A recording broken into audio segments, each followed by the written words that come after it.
Et Grau, bonsoir, votre serviteur préféré pour vous présenter un peu le résultat du challenge Battle of Node. La journée a été longue, ça va être assez court.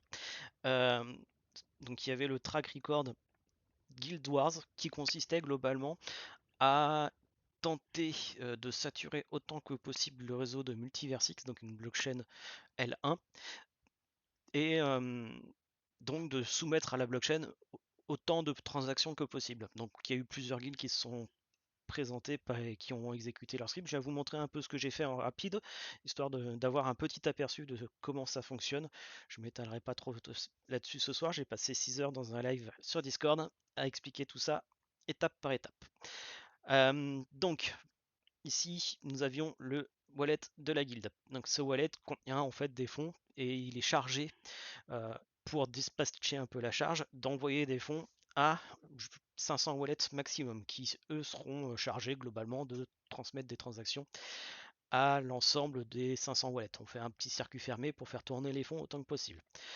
Évidemment, c'est des scripts qui ont été faits en un temps record et plein de bugs et assistés et voilà. Mais ça fonctionne. On a réussi à faire un des meilleurs temps sur la partie leaderboard.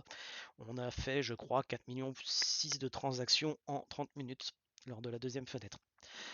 Donc ce qu'on va faire, c'est qu'on va générer via les scripts. Je vais vous montrer très rapidement.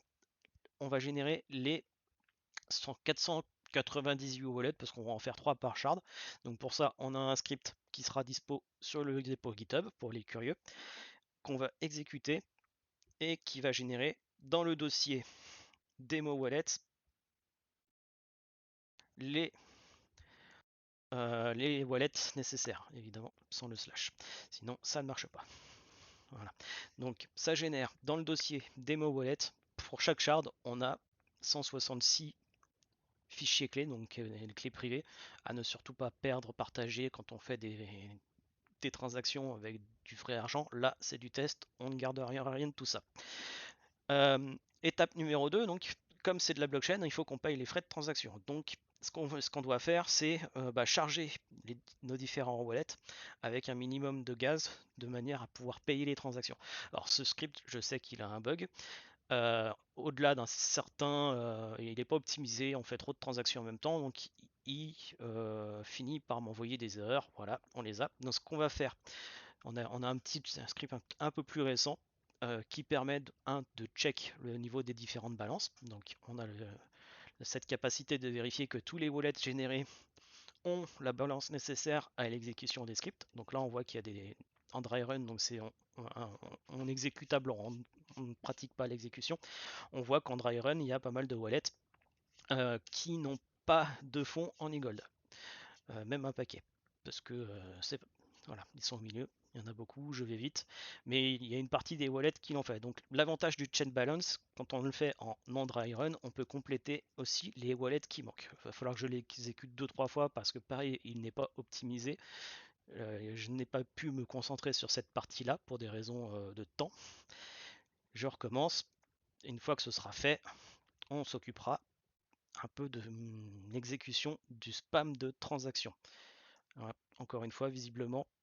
Mais déjà, si on regarde sur l'explorateur, on peut voir que donc mon wallet principal est en train de générer des centaines de transactions pour envoyer des fonds aux 500 wallets.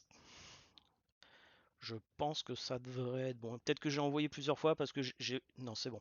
Peut-être que certains wallets ont reçu. Ouais, c'est ça. Comme je l'ai exécuté un peu rapidement, mon Observing Squad n'a pas eu le temps de constater que les fonds étaient dispatchés. Donc, pareil, vous voyez, c'est du script rapide. C'est pas forcément fait pour être envoyé à la masse comme ça. Et il y a des corrections à faire. Mais ça fonctionne. L'étape suivante, c'est simplement de dire à l'ensemble de mes 500 wallets, de la charte 0, charte 1 et charte 2, donc les 500 wallets ici, d'exécuter des batchs de transactions. Alors normalement on peut monter jusqu'à 100, mais pour avoir un peu de marge de progression et de sécurité, on va en faire que 95 par batch, qui seront soumises évidemment à la blockchain. Et donc ça va commencer à exécuter des centaines de milliers de transactions. Alors évidemment c'est pas à la seconde près, mais qui vont être envoyées au réseau Multiversix et qui donc permettent dans le challenge de participer, parce qu'on est plusieurs à avoir fait ça, voilà, de participer à l'exécution de transactions par milliers. Voilà. Donc si je prends le wallet principal ici, il ne fait pas de transaction parce que ce n'est pas lui qui doit procéder. Donc là, on voit qu'il est calme, il est au ralenti, il est à l'arrêt. Par contre, si je prends un des wallets euh, de, qui a été fourni en Eagle, normalement, voilà, on devrait voir que chaque wallet est en train de spammer. Donc là, j'ai 4, 5, 6 transactions. Donc on a déjà 135 pages pardon, de transactions pour ce wallet qui a été créé il y a 1 minute 34. Et grâce à ça, globalement, en 30 minutes, on a réussi à atteindre les 4 millions 7 de transactions euh, sans trop se fouler. Une fois que c'est lancé, globalement, ça tourne bien. On voit mon Observing Squad là derrière qui reçoit les transactions, c'est un validateur. Hein. Je ne peux pas utiliser le gateway public parce que simplement je me ferais un peu ralentir par la machine. Vaut mieux, pour ce genre de challenge, c'est difficile de vraiment envoyer beaucoup de transactions si on n'a pas son propre nœud. Alors c'est pas forcément un nœud avec du staking puisque c'est un réseau en staking, on a juste besoin d'un petit ordinateur qui dispose de l'historique de la blockchain et qui connaissent la balance des différents comptes et qui soit capable en gros de propager les transactions qu'on lui soumet. Voilà. J'ai encore quelques bugs dans le script. Je sais que quand certains wallets sont vides en premier, je commence à avoir des échecs parce qu'en fait, je n'ai pas bien géré. Je pensais l'avoir fait, mais il y a un petit test pas bien écrit euh, qui fait qu'on a quelques transactions qui échouent. Et qui ralentissent un peu la totalité du script, qui m'a valu la deuxième place, sniff. C'est comme ça, mais c'était pas grave, c'était fun. On s'est passé devant 2-3 fois, c'était du challenge et c'était cool à faire.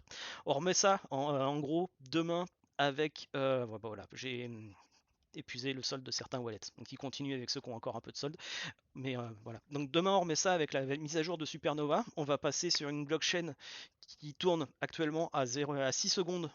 Enfin, en gros, on a un bloc toutes les 6 secondes, donc c'est un temps de validation de 6 secondes. Et après la mise à jour de Supernova, on va retester ces mêmes scripts dans à peu près les mêmes. Je vous ai dit, la journée a été longue, j'ai perdu mon micro. Je ne vais pas réenregistrer ça, donc je finis. Et donc, comme je disais, sur Supernova, euh, demain, on sera à 0,6 secondes de bloc. Donc, on aura une blockchain qui ira 10 fois plus vite et dont chaque transaction sera quasiment instantanée, aussi bien au ressenti qu'à l'exécution. Voilà. Je termine là-dessus. Je vous souhaite une bonne journée. N'hésitez pas sur Twitter ou sur Discord, etc., à venir faire un coucou sur le Discord des Dinovox ou sur Telegram aussi. Enfin, on est un peu partout, facile à nous trouver. On répond aux questions, on partage, on aime faire un peu tout ça à la fois. Allez, gros bonne soirée et à très bientôt sur la blockchain.